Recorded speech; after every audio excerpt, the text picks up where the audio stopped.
KP assembly में जब सोबिया शाहिद, जिनका ताल्लुक पाकिस्तान मुस्लिम लीग नून से है, वो नामजद वजीर आला अली अमीन गंडापुर के पीछे खड़े होकर उनके बाल खींचने के इशारे कर रही थी और जूता लहरा रही थी, उस वक्त वुमेन कार्ड याद क्यों नहीं आया? अगर यही सब कुछ केपी असम्बली के मर्दों ने किया होता तो क्या उस वक्त भी गरीदा फारूकी ऐसे ही अल्फाज लिखती जो अल्फाज अब उनके मुंह से निकल रहे हैं? और क्या ये सब पंजाब असम्बली के अंदर हुआ होता तो तब भी गरीदा फारूकी ऐसा ही करती, या फिर ये अली अमीन गंडापुर को तैश दिलाने और उनसे कोई ऐसी हरकत करवाने का मंसूबा था कि उनके वजीर आला बनने से पहले ही उन पर कोई नया केस डालकर गिरफ्तार कर लिया जाता? केपी असम्बली के वाक़े पर गरीदा फारूकी ने लिखा कि मोहतरमा सोबिया शाहिद के साथ जो मकरूह गलीज सलूक केपी असम्बली में हुआ और जिस तरह के कभी और बाजारी उड़िया अल्फाज और आवाजें उन पर कसे गए, ये इंतहाई शर्मनाक, अफसोसनाक और मुजम्मत का मुकाम है। गरीदा फारूकी ने लिखा कि पीटीआई को न सिर्फ इस पर शर्म आनी चाहिए कि मुआशरे और सियासत की अखलाकियात का जनाजा निकाल दिया है, बल्कि अगर जरा खुद एहतसाबी का एहसास बाकी है तो स्पीकर के भी असम्बली को कार्रवाई करनी चाहिए जिस मकरूह शख्स ने ऐसे अल्फाज अदा किए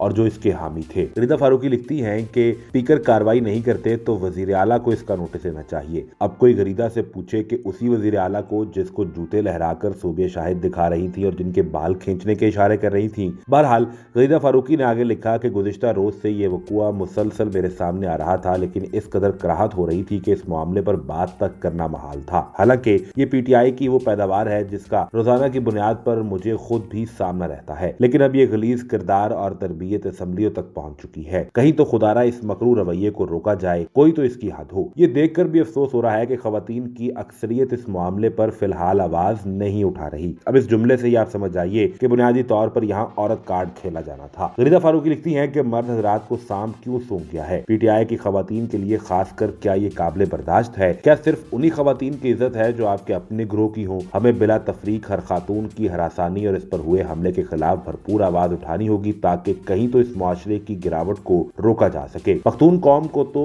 ज्यादा इस मकरूह गलीज वाक़े के खिलाफ बिला तफरीक आवाज बुलंद करनी चाहिए और अपनी रिवायात का पास रखना चाहिए। क्या आप इस किस्म का पख्तून मुआशरा आलमी सतह पर दिखाना चाहेंगे? शर्म आनी चाहिए जो इस तरबियत और किरदार के जिम्मेदार हैं, इनके सपोर्टर्स हैं और भी अगर मगर के साथ इसके दिफा करने में अब तक लगे हैं।